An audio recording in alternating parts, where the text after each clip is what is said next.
So, Susan's gone. It's actually really funny, the timing of this, because I was just talking to one of my friends about, like, damn, Susan's been around for a very long time, hasn't she? She's been, if you haven't known, the longest CEO that YouTube has ever had. It's not even close, with 9 years. If she was a CEO for another year, it would have been, well, a decade. And a lot has happened under Susan's leadership. A lot of things. And I'm gonna be honest, I've never really been the biggest fan of Susan for a plethora of reasons, particularly because in the time that Susan's been in charge of YouTube, I feel like she's pivoted the site in a direction that culturally is just very bizarre. My favorite era of YouTube, as I guess I keep lamenting about, is 2015, 2016, little bit of 2017. Obviously, that's my favorite era of YouTube, as, I mean, I grew up with commentary YouTube. That's the shit I like. That's the shit I enjoy. I eat that slop for breakfast. And it's no secret that that era happened underneath Susan. I can never take that away from her. What I can be very upset at Susan about is the fact that under her leadership, we have many questionable decisions introduced, like, well, the entire concept of demonetization and its implementation, where infamously for literal years, it wasn't even confirmed that it was a thing. On top of that, the fact that they keep lying about how features on their website even actually work, despite YouTubers doing their own independent research to prove that things like demonetization affect views, where people like Susan and other YouTube engineers would just constantly be told to lie about it and say, no, there's no correlation, you're all just retarded. On top of this, more recently, Susan has aimed to remove harassment on YouTube by getting rid of dislikes, which I personally think is retarded. I don't think that's a very good idea, but it's what Susan wanted to do, so it's done. And even more recently, there's just been a lot of weird sort of situations that have happened that Susan was in charge of and had to deal with.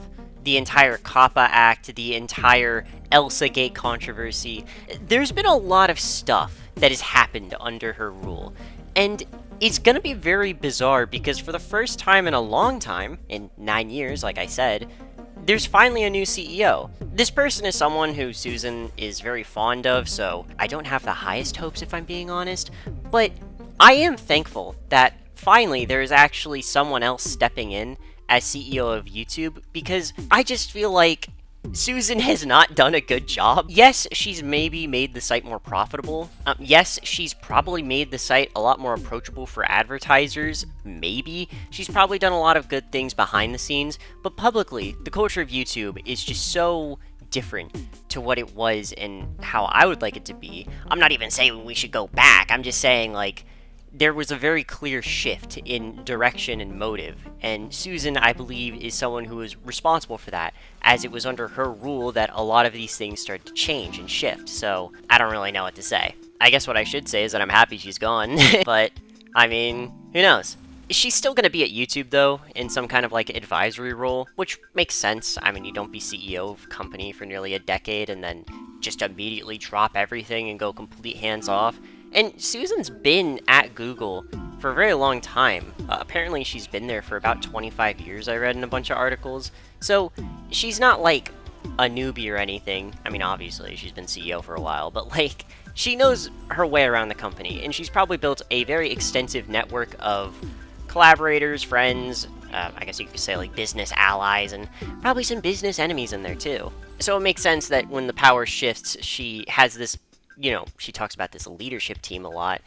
It's probably one of the people that was going to be from that leadership team who would end up being CEO next. I mean, that only just makes sense. She's not going to hand the company over to someone she doesn't trust and respect their vision. So, like, I don't know if YouTube is going to change a lot in the future, but I kind of hope that YouTube goes in a more positive direction, mainly because I just want to see the website make good content. And I want to see the website just be a place where YouTubers can flourish being creative and doing whatever they want to do.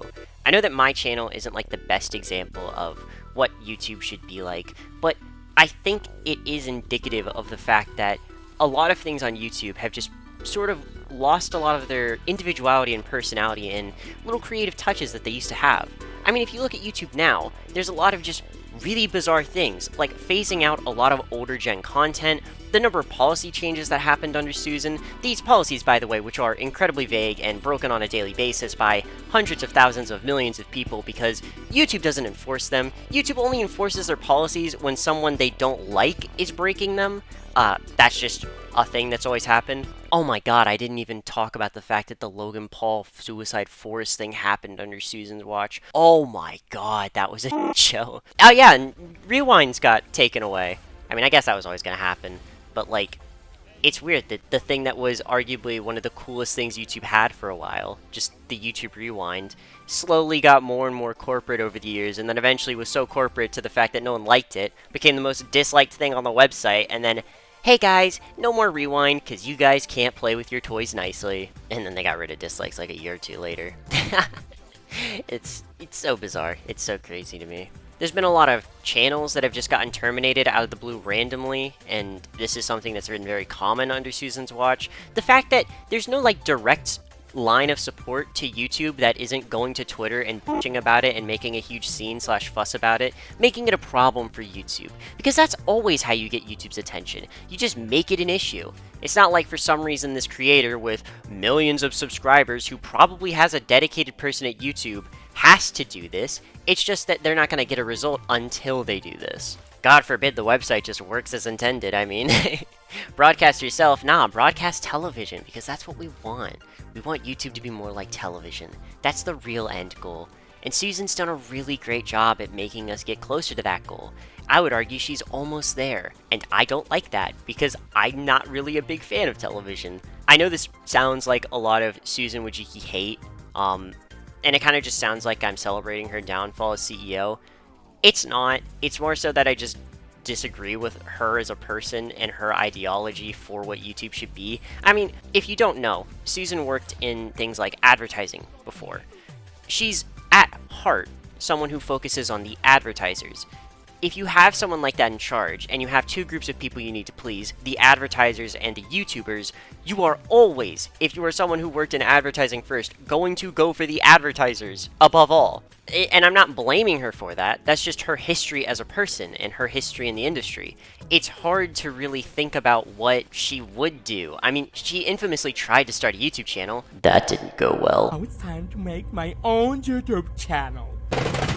It's just clear that she isn't someone who was really a YouTuber at heart. She was always someone who focused on, like I keep saying, the advertisers, which I think is terrible because this is a site full of YouTubers. Like, so whatever good she might have done, it was always going to be good that happened first for advertisers and then maybe a knock-on effect for the YouTubers who actually populate the website. It was never really going to be something different. Oh my god, also under Susan's reign, the trending page became a complete show. Oh my god. Actually, you know what? No, let me try being charitable. What is something good that happened while Susan was in charge? I am genuinely drawing a blank. You know, maybe I just don't like Susan. Maybe I just don't like Susan. But hey, Susan's gone, and she's been replaced with someone who she really likes. So I'm kind of worried, but I'm hopeful. I'm very hopeful for this guy. So Susan's getting replaced by an Indian man named Neil Mahan. That's cool. It's someone, again, who she likes and is pretty fond of, so, again, I don't know exactly what is going to happen there, but I just hope that in the next few coming years, a lot of the shifts that Susan has implemented get walked back. You don't even have to change YouTube that much, you just have to allow people to express themselves on the internet, no matter what that is. Because YouTube, over the past couple, well, not past couple of years, I guess it's been a decade, has just been restricting a lot of the types of content that you can post on YouTube, and I think that's a bad precedent. The era of what is the most extreme type of content you can post obviously was going to get reined in. When YouTube started in 2007, 2008, actually I think it was before that, but that's when people started really coming to the website, it had a lot more leeway for what you could post. YouTube was a lot smaller. As the site grew, obviously it was going to have to curtail a lot of these more extreme things. I mean, terrorist groups were posting content on the fucking website at one point, and it was getting millions of views. I mean, it was just a different time, guys. Obviously that wouldn't happen today. But as the bar for what is like quote-unquote out there content gets shrunk more and more, first you have like literal terrorists, then you have people talking about conspiracy theories, and then you have people saying too many swear words in a video, and then you have people talking about an article that may or may not contain misinformation in it, but who knows? And then you have people who, which blows my mind, aren't saying swear words, but are saying words that are like vomit, puke, these words that are not necessarily advertiser friendly, and it's like, how did we go from banning ISIS to banning the word puke in YouTube videos? How did we do that? What happened? Susan happened. I just hope that this kind of mentality shifts and is changed for the better, because I don't think there's any harm in YouTubers being able to say puke or vomit. I mean, a lot of content from the old days gets kind of phased out because they just get retroactively hit with these new policies. A lot of Filthy Frank videos had vomiting in them. So obviously, when they introduced this new policy about vomit, even the parts where they blurred the vomit, which wasn't that often, but when they did, those parts are still liable for having the video taken down because it's vile, it's vomiting, it's explicit content. That's not allowed on YouTube anymore, even though the video was posted in a time before that was a thing. We have YouTube Kids, guys. Susan made YouTube Kids.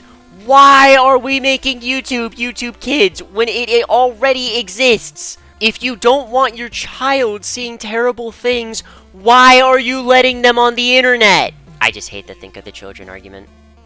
But hey, that's just me. How do you feel about Susan stepping down? I know, I'm happy.